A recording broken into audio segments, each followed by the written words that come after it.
Good morning. There we go. Hi, everyone. Good morning. Welcome to First Parish in Lincoln. And we need to stand here, else the mic won't work. But welcome if you're here in person. Welcome if you're home on Zoom. Good morning. Today we are. What's up?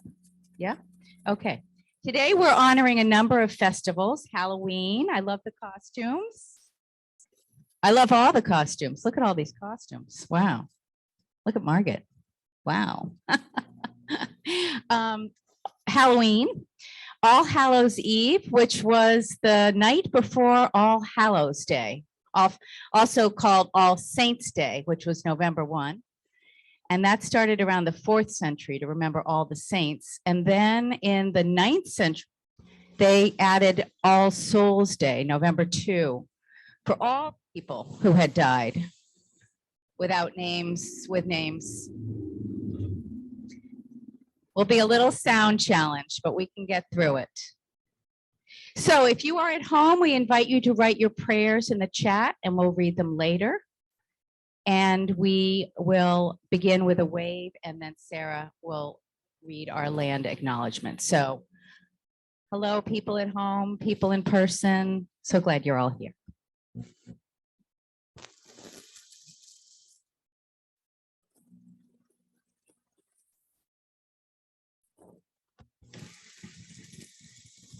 As we gather on ancestral and unceded land, but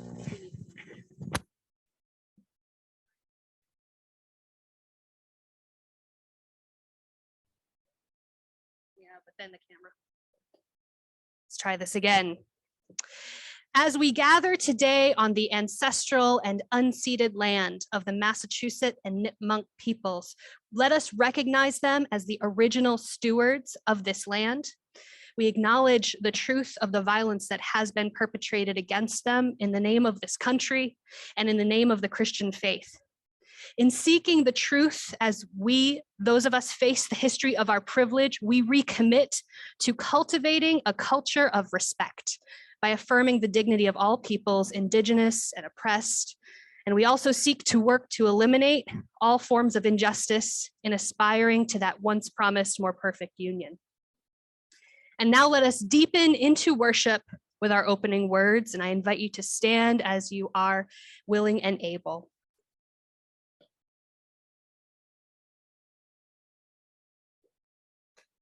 Gather we now into this space, this time when the wheel turns and the veil shatters.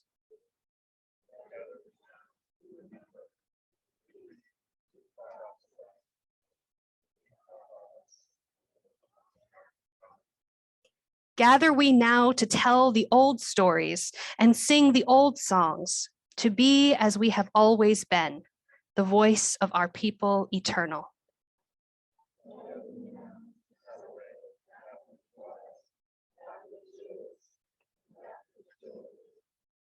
Gather we now, as we always have done, united by story and bound by love.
And now would you join me in the spirit of prayer?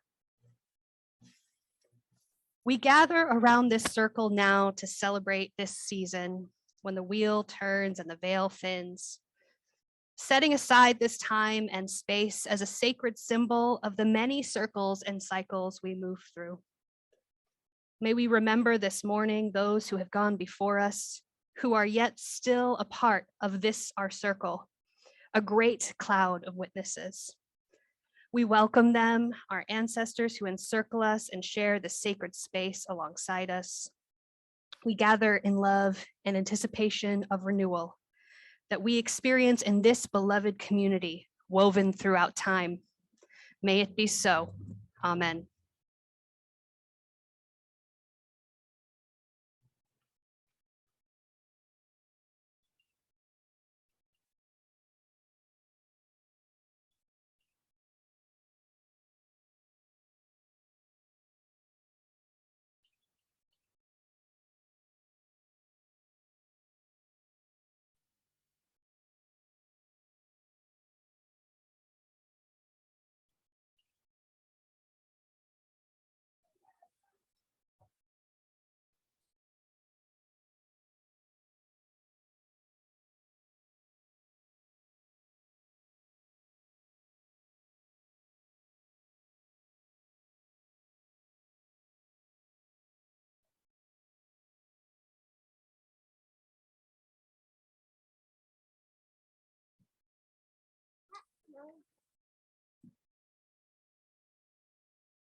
Right. Please join me in saying our covenant. In the love of truth and in the spirit of Jesus, we unite for the worship of God and the service of all.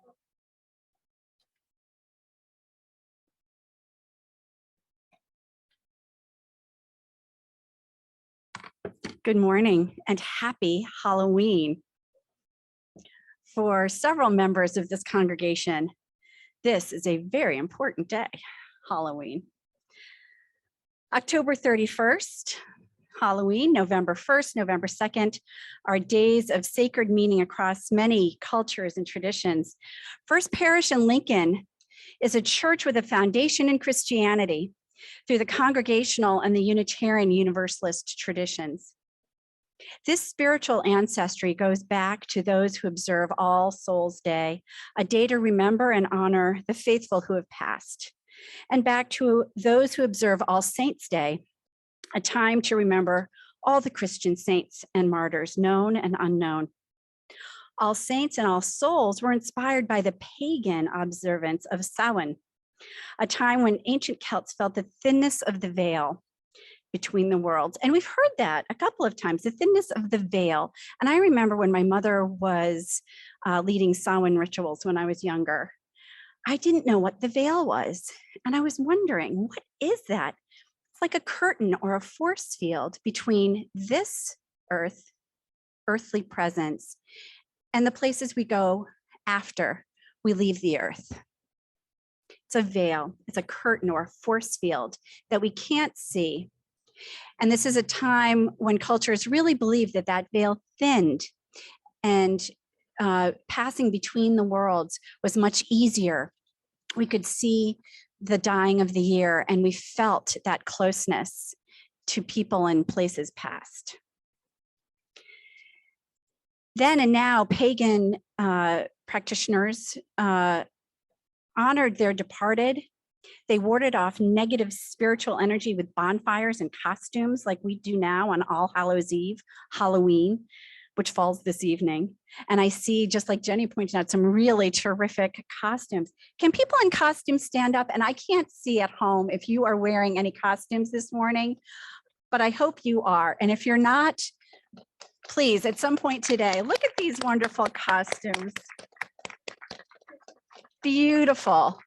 And it's a busy day. You're going to be wearing these costumes here and maybe over at Pierce Park and maybe down with the Lincoln Family Association and later on this evening with all the things that are going on in Lincoln with these traditions. So all of these traditions are a part of who we are. Our ancestors reveled, celebrated, observed, worshiped, and honored in various ways, ways which were passed down to them and through them to us. And we will pass some of these traditions on to future generations. I know when my kids were little, they didn't get their costumes together alone. I helped pass on that tradition. We know the stories that were shared with us and we retell them. And you may have noticed, or maybe not, that stories have been a big part of the Time for All Ages so far this year. We started with Goldilocks, all grown up via Zoom with some graphics helping to tell the story. The very next Sunday, we gathered outside and we all helped to tell the story together of Hansel and Gretel. It's a community story share. That's what that's called on Rally Sunday. If you missed any of this, please go to the Worship Archive. Plug for the website and for that. On November 10th, I used an actual Spirit Play story kit to help tell the story of the greedy king and the barking dog to help us think about justice. When I was gone the day that Reverend Darrell Goodwin was with you, Sarah Bishop shared a first-person blog post about the mom who wrote about her childhood homelessness and the story she told her daughters about her experience being hungry. Last Sunday, Ray Shepard, a gifted storyteller among us, shared his book with us, the true and profoundly inspiring life story of Ona Judge. Stories. That was on purpose. After the Time for All Ages, we went up the hill. We've been engaged with the tradition of Aboriginal Australian journey sticks to link our Sundays together. That's been a theme, story and the journey stick. We have some examples of the journey stick right over here. You have my giant example, and then the example that the children have made. And guys, if you see your journey stick and you want to go grab it, you can do that right now. If you want to go get your journey stick, go ahead. Journey sticks were used by some Aboriginal Australians to keep track of their travels when they went out on longer hunting and exploring trips. When travelers would leave their villages, they would wrap a stick with string and include items they'd find on their way. And these items, when they brought their sticks home, would help them tell the story of where they'd been. The story that I told the children, a traveler passed a waterfall and picked up a stone and wrapped the stone into the journey stick. And then they passed a field and wrapped flowers into the journey stick. And so when they get home, they could tell the story and they had a visual to help remind them and to help illustrate their story. And that's what we've been working with our journey sticks. Each ribbon, each piece of selected grass, flora, fauna are part of the story of our journey sticks. Does anybody want to say anything about their journey stick? What do you want to, yeah. Sure, yeah, bring it. That's an RE theme too, bring it. What would you like to say? Yeah.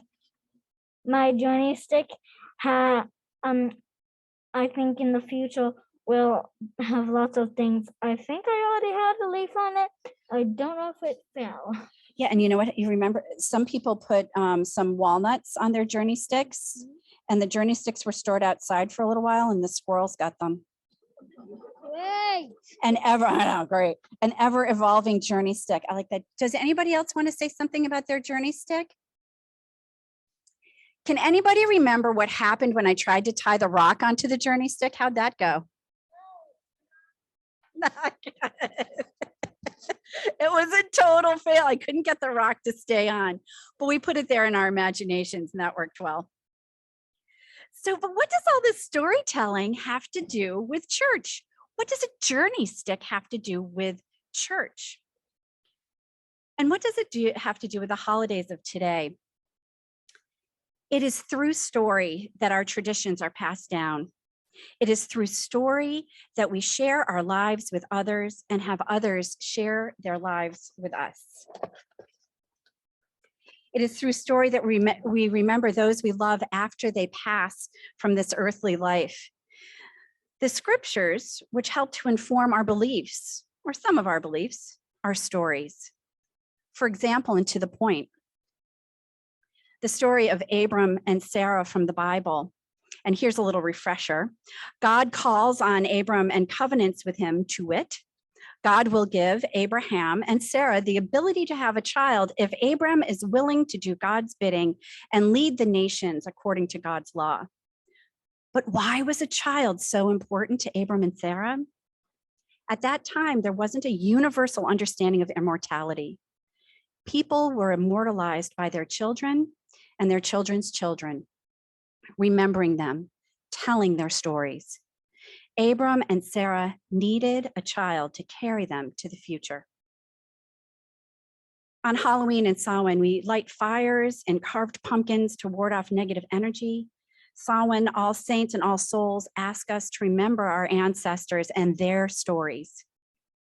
This morning, as we reflect on all these rich traditions, may we consider what our journey sticks might look like at this point of our life stories.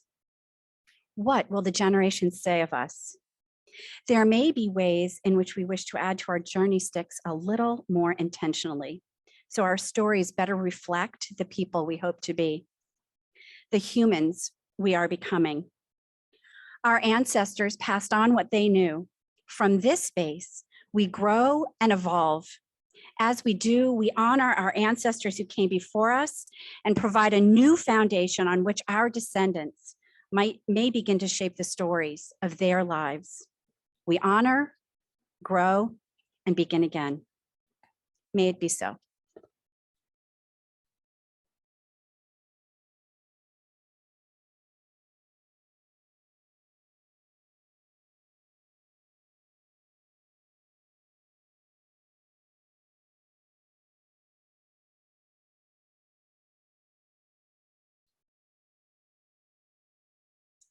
So I'd ask you if you would please rise, if you're willing and able, and let's say together the responsive reading by the Reverend Max Coots. When love is felt or fear is known,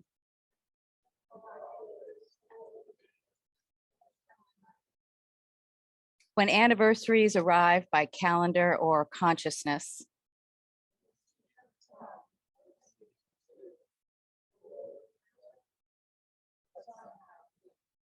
when lives are born or people die,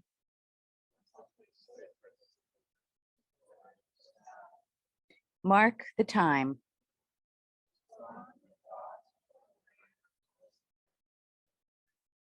Let nothing slip between the fingers of the mind.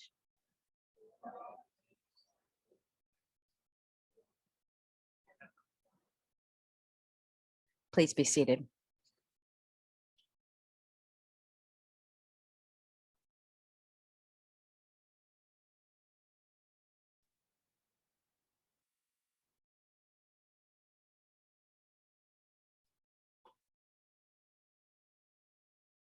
Now is the time we set aside for silent and spoken prayer.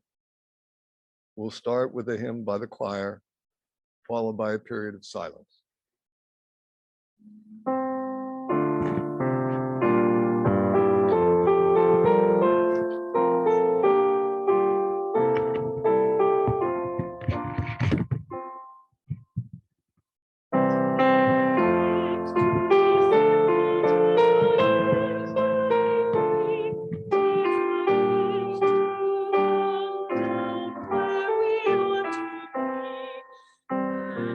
we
For those who have a prayer they may want to share, normally we have the microphone and we come to you. Today, obviously, we need to have you come to us. So if you have a share you'd like to, a prayer that you would like to share, please come up and share it with our congregation.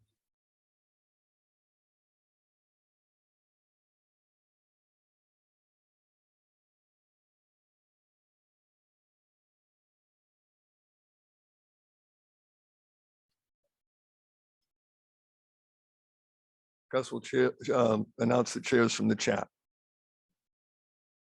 And from Jane O'Rourke, please pray for one of our community, Hope White, who's hospitalized with COVID and not doing well.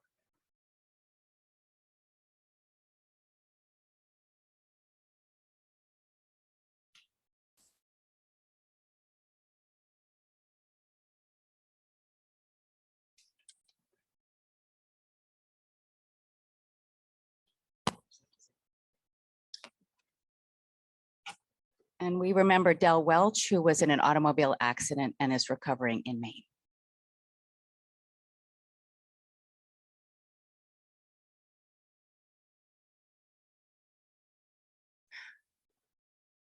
Oh, Creator Spirit that we call Lord, you've made me an instrument, part of a grand composition I barely understand.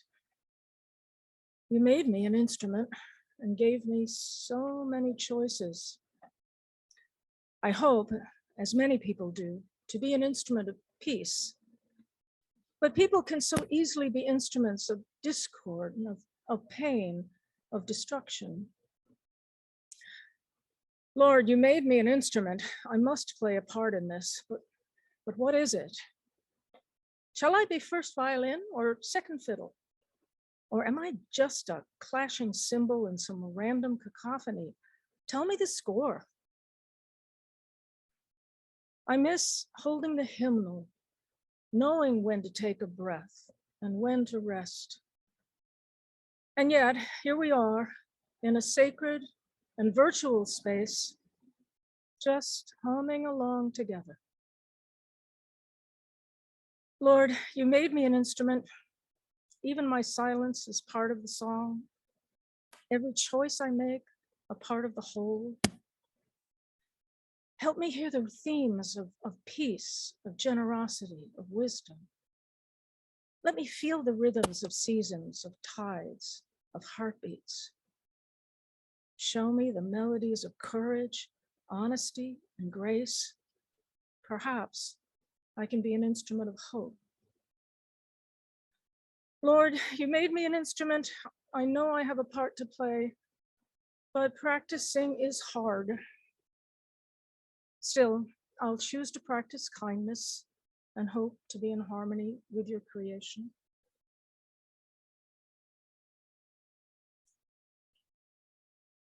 Now, would you join me in reciting the unison prayer printed in your order of service? I pray to the great spiritual power in which I live and move and have my being. I pray to God. I pray that we may value each and every human being, knowing the power of each person to change the world. I pray that we may learn the peace that comes with forgiving and the strength we gain in loving, that we may learn to take nothing for granted in this life, and that we may learn to see and understand with our hearts. I pray for these things with humility. I pray because the hope is in me and because of my faith in the ultimate triumph of the human spirit. I pray because of my love for creation and because of my trust in God. I pray above all for peace throughout the world.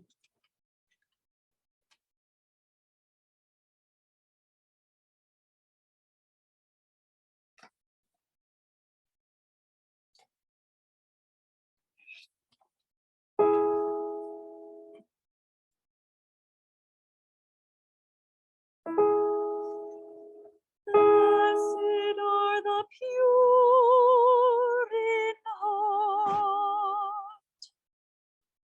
Blessed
Our reading today is a poem by David Budbill, or part of a poem. It's called This Shining Moment Now.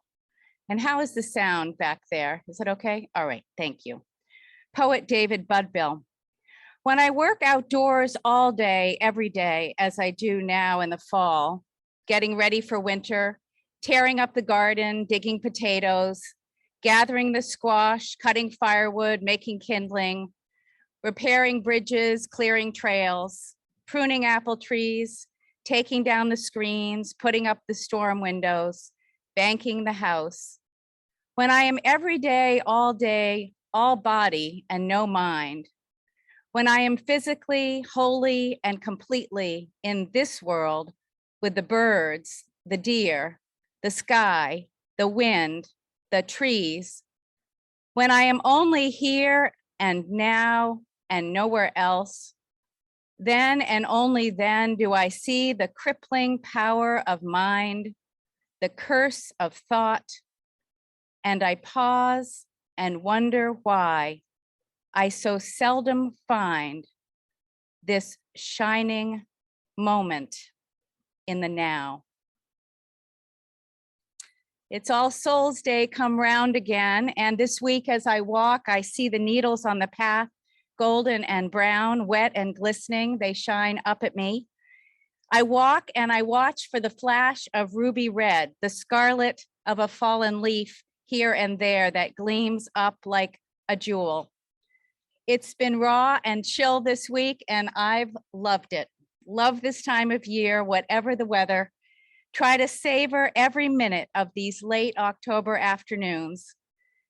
In the last hours of a rainy day this week, the sun appears, slanting gold through the great trees. I pick up my head and look around. I don't want to miss a minute. There's something I love in the last of the light on an October day, and I know how soon it will be gone. With the change of the clocks next Sunday and the wheel of the year turning and winter coming on, over my head, the geese honk and cry. Their sharp, clear cry calls to me and shakes me out of my slumber.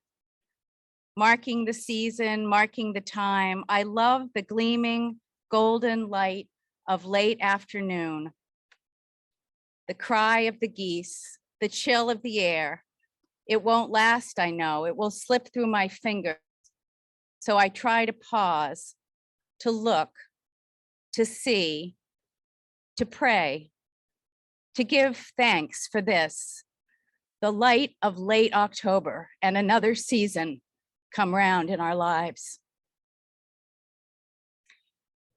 In this season of All Saints and All Souls, the veil between the worlds of the living and the dead grows thin. The Reverend Wendy Fitting, a colleague and minister of the Gloucester Church for many years, wrote these words, and I pull them out every year on All Souls Day. The veil grows thin, she says, and most of us are not in an intimate relationship with the forces of nature anymore, but our ancestors were. Whatever hasn't been harvested is dead in the stubbly fields. Animals raised for food are slaughtered, their meat salted or smoked to last the winter. The great work of filling the barns, the woodsheds, the root cellars must be accomplished in diminishing light and expanding chill. All the preparations to be seen to before the storms of winter arrive. Heavy blankets to air, coats and boots to mend, kitchens taken over by the steam and clutter and ritual of canning, salting, and curing. These aren't the sort of things that generally concern us anymore, but they are present in our ancestral DNA. And that's why we keep the hallowed markers and the discipline of paying attention. All Hallows Eve, All Saints, All Souls. The veil becomes increasingly translucent as the work is accomplished, the hearth fires stoked, the lamps lit, and a contemplative and restful atmosphere draws us in to its little circle. I love what Wendy writes. I don't have barns to fill, and putting up jams and jellies, well, not now, but maybe someday. But is a list of modest chores to be accomplished. Raking leaves, putting up storms. We put our garden to bed, pulling up the annuals and raking compost, tidying up, tucking in, getting ready. I cut down lilies, aster, and phlox, bring in butternut squash, the last of the zinnias, and tuck another daffodil bulb here and there. Gold, black gold, someone called it, put a crocus by the front door. There are years when I do these fall chores with attention, with intention, and others pass in a frenzy of rush and distraction, my mind whirring, so that I realize I'm barely there at all with the land or myself. And that's when I remember what the poet David Bubbill writes. When I am only here and now and nowhere else, every day, all body and no mind he finds in those fall chores.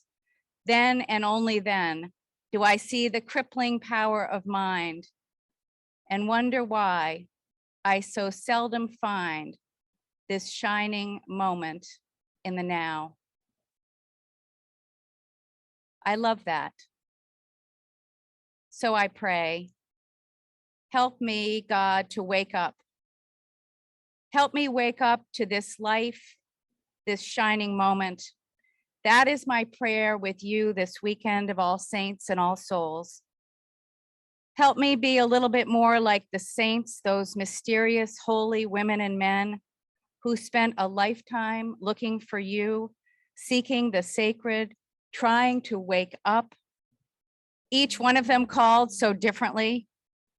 One who shut herself up in a tiny cell attached to a church on the east coast of England to pray, Julian of Norwich.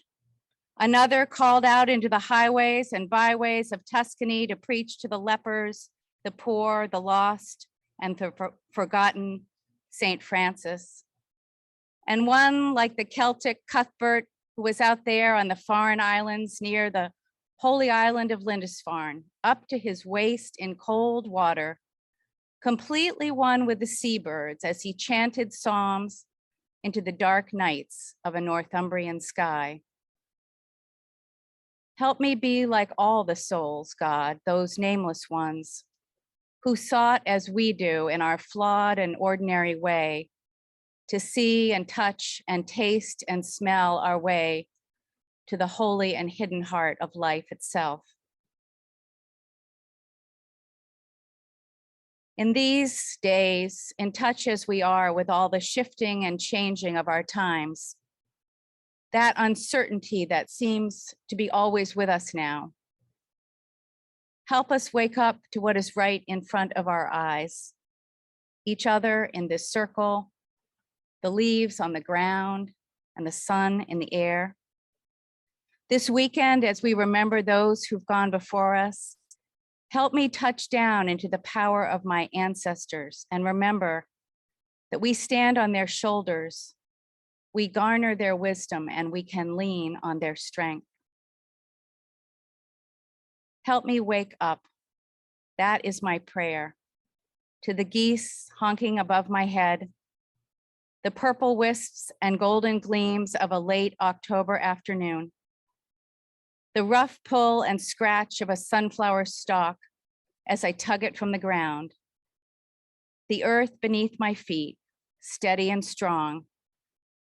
Help me wake up and know as my Celtic ancestors did, with a knowing that goes as deep as my bones, that the seasons shift and turn, that the veil thins, and that we abide here, just on the edge, the very edge of glory.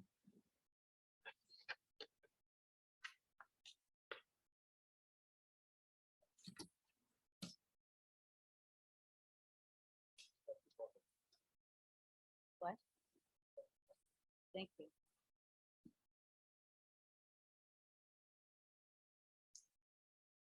We come now to a time in our service set aside for a ritual of remembrance. You each now should have an index card and a pen. And as Ian plays softly, we invite you to think of the ancestors that you are remembering today. Who are you holding in your heart? Who is in your great cloud of witnesses that you bring into this circle with you? Who joins you? Maybe it's someone that you brought a picture of. Maybe it's someone you don't have a photo of. But in this time, I invite you to meditate on them. I invite you to meditate on the stories that you know of them, if you knew them personally or didn't. Think, perhaps speak their names and write them down. And we will listen to Ian play.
And we invite you, if the Spirit moves you to do so, to bring your cards or photographs forward and place them on the table in the front in the altar space.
Having now created this altar of memorial, of remembrance, we acknowledge all those names that we've written down, that we have held in our hearts, and those whose names we do not know.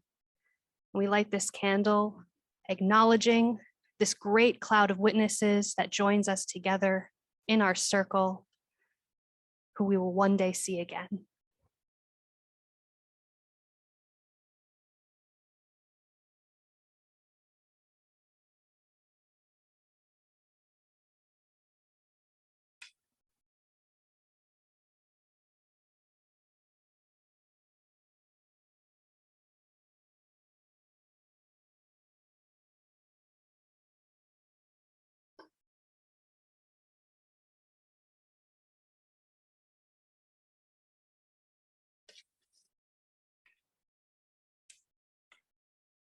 Our closing blessing on our altar is written by the Irish poet John O'Donoghue, who wrote these words after his mother died.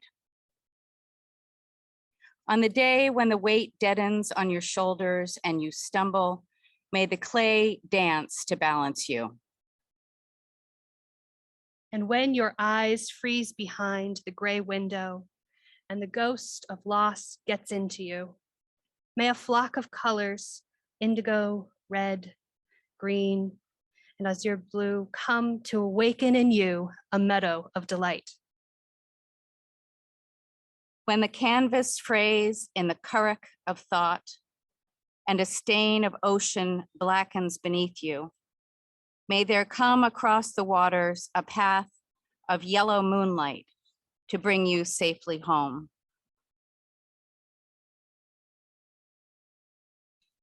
May the nourishment of the earth be yours. May the clarity of light be yours. May the fluency of the ocean be yours.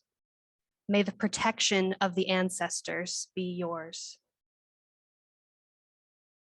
And so may a slow wind work these words of love around you, an invisible cloak to mind your life.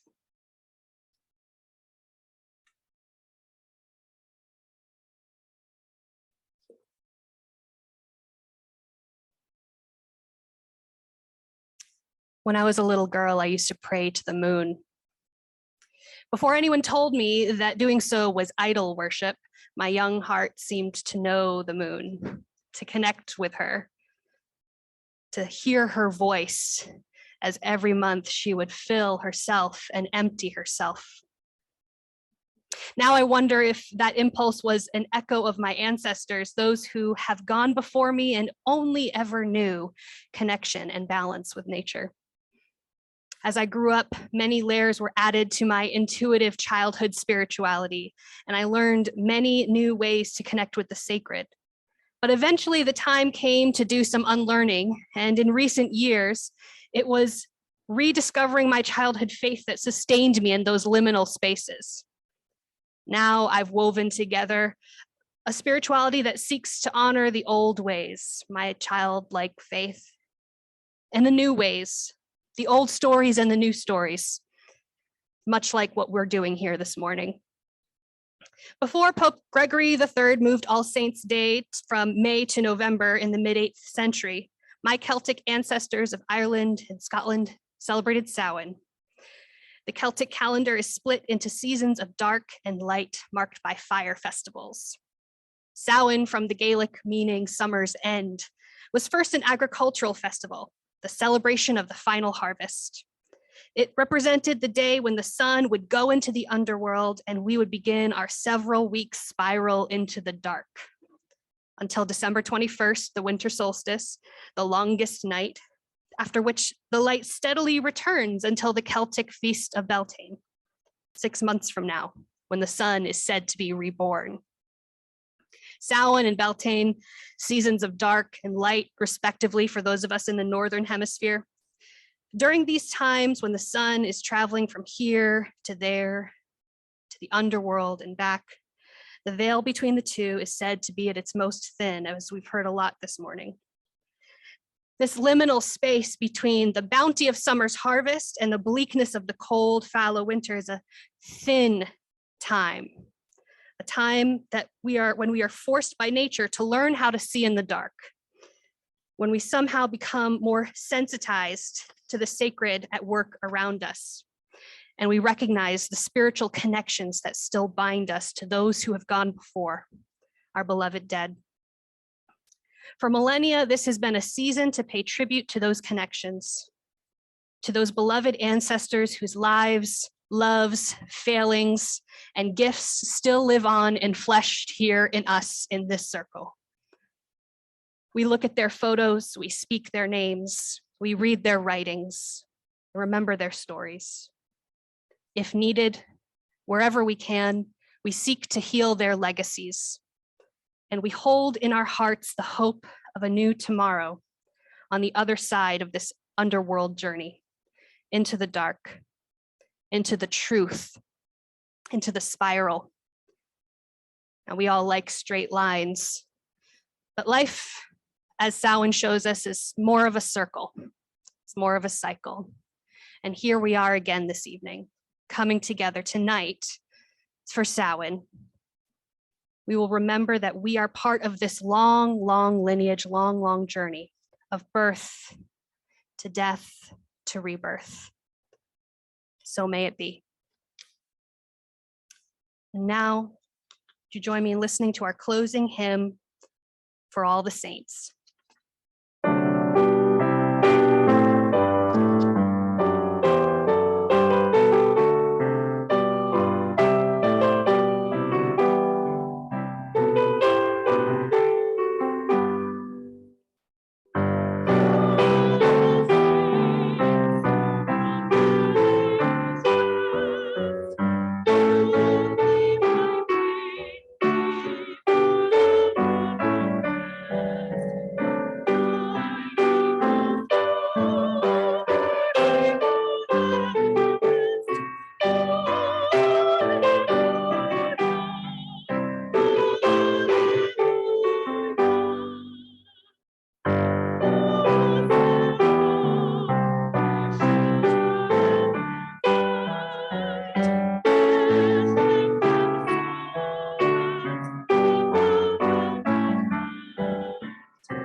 Please join me in our call to ministry.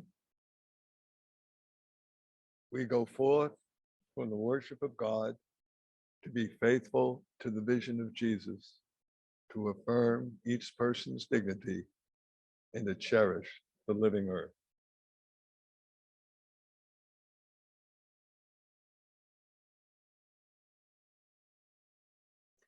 And now our circle is open but never broken, because it is a circle woven in love. May the ancestors deliver blessings on you and yours. May this season's journey into darkness bring times of healing and discovery. May the thinning of the veil sensitize you to the sacred all around us. And may the memories of what has been call you onward toward what might be. Go in peace.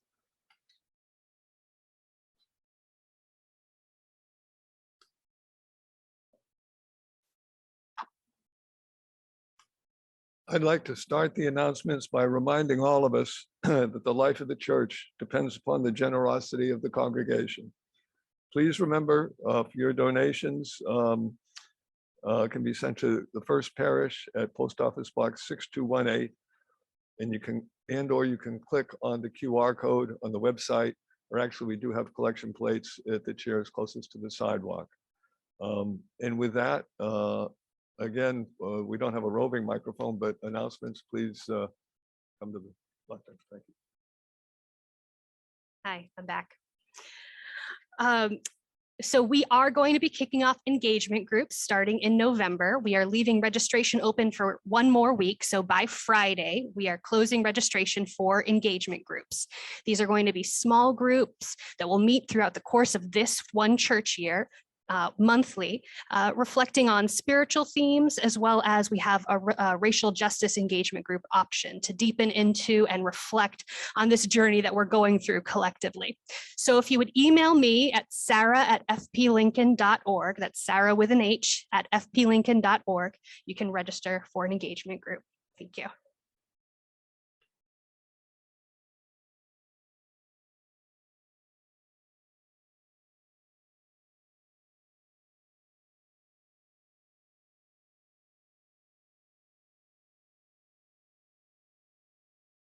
Hi. Hi. I'm Joan Kimball from the Racial Justice Journey. And we invite you this week to see The Pilgrims. It'll be a screening from American Experience. And it's Thursday at 7. And every Thursday we are having, until December 14th, we are having a racial justice journey stop. So we hope that you will join us. We are skipping Thanksgiving. We're looking at our history now, what is recorded and what is remembered and what is interpreted. And we carry that history into today. And we need to look at all the voices. And so many of the voices were written by the dominant culture. So recently we looked at the interactions between the African Americans and the European Americans. And this month we're looking at the interactions between the Native Americans and the European Americans. So every Thursday at 7, the Racial Justice newsletter, which comes out once a week, has links to each Thursday night. And we also are running links to the wonderful talks by Ray Shepard, Don Hefner, and Elise Lemire. So if you've missed them, please check those. And the people are sending us book recommendations, and we have other information that people are sending us. Links are also in the parish news, the sharing, what is it? What is it? Staying connected, I'm sorry. And the web. So join us, please. This is a really wonderful way for the congregation to come together, to learn our history and to be with our ancestors and ourselves and see what is happening. Maybe up here a while.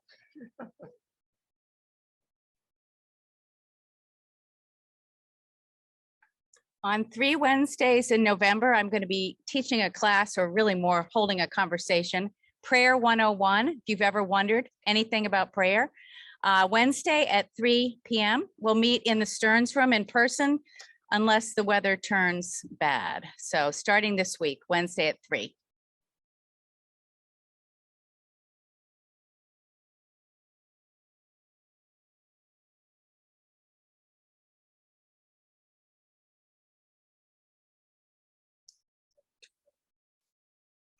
And I would like to invite everyone to join us for refreshments afterwards. Mimsy is over there and we'll be happy to take care of you. I would ask that because of COVID, that you return to your seats if you want to have conversation with a friend, so that we can honor the social distancing that is still necessary. I hope many of you will join us. Thank you.